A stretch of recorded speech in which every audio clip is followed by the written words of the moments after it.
तांदळाचे खिचे पापड तयार करण्यासाठी लागणारे साहित्य: 1 मोठा चमचा तेल, 2 कप पाणी, 1 चमचा जिरं, पाव चमचा हिंग, 20 ग्रॅम पापड खार, चवीनुसार मीठ, 2 कप तांदळाचं पीठ।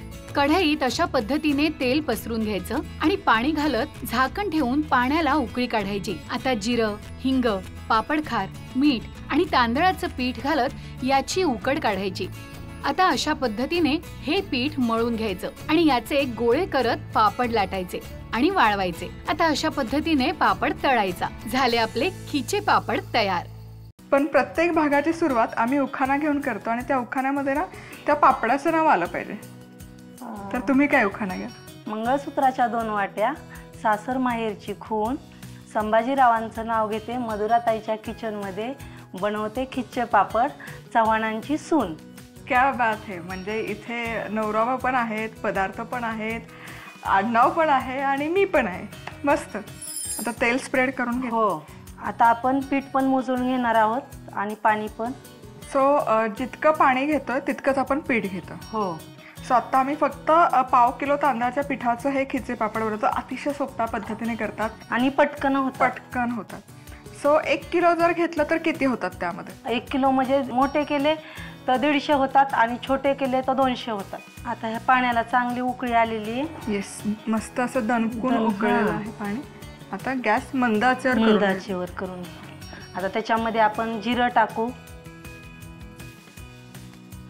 थोडं हिंग टाकू चवीसाठी आणि हा पापड खार टाकू। पापड खारचं काय प्रमाण आहे?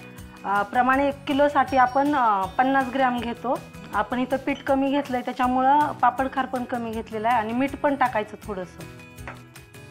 आता हे जिरं टाकले आणि हिंग टाकले त्याच्यामुळे ह्याला पाण्याला पिवळसर कलर येतो आणि त्याच्यामुळे आपले खिचे पापड जे आहेत ते पिवळसर होतात।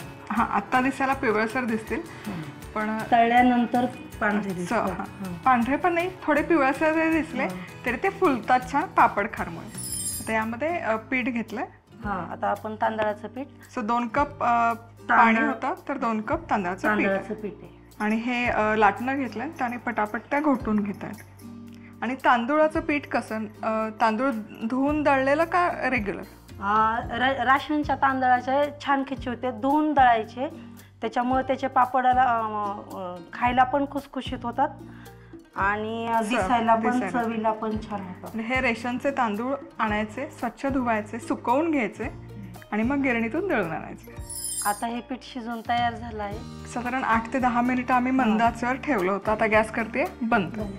आता काय करूया? आता ह्याच्यात पीठ हाताला चटके बसतात म्हणून आपण ह्याच्यात पीठ जाड पिशवी घेऊन त्याच्यामध्ये पीठ काढून घेऊ। अच्छा, एखादी पॉलिथिनची बॅग घेऊ शकता। अगदीच तुम्हाला पॉलिथिनमध्ये कम्फर्टेबल नसेल तर सुती कापड घेतलं तरी चालेल, फक्त कापडाला थोडं चिकटेल, किंवा मग बटर पेपर घेतला तरी चालेल। मोठा बटर पेपर घेतला तरी काही हरकत नाही। आता हे पीठ आपण काढून घेतलंय, मळून घेऊया चांगलं। या बॅगेमध्येच मळून घेऊ? हां, बॅगेमध्येच मळून घ्यायचं।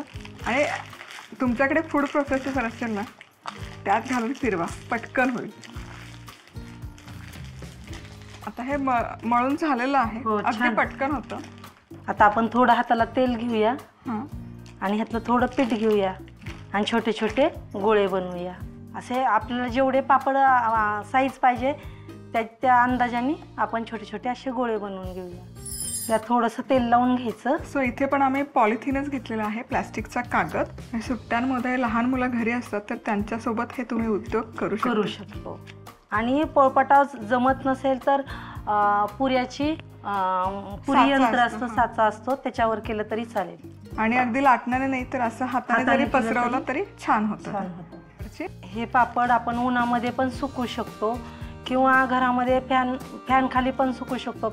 उन्हाळ्याच्या दिवसात उष्णता जास्त असल्यामुळे फॅन खाली पण खूप छान सुकते। दुसऱ्या दिवशी उन्हात ठेवले तरी चालतं। भारताबाहेर राहत असाल आणि ऊन नसेल तर काळजी करायची गरज नाही, तुम्ही फॅनच्या हवेखाली इंडोर पण हे सुकवून घेऊ शकता। आता हे आपण तळून बघूयात। घालू? हो।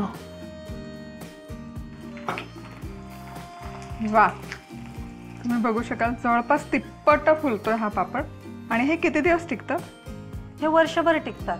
अच्छा, वाळवण्याचे पदार्थ चांगले उन्हामध्ये वाळवले ना वर्षभर टिकतात।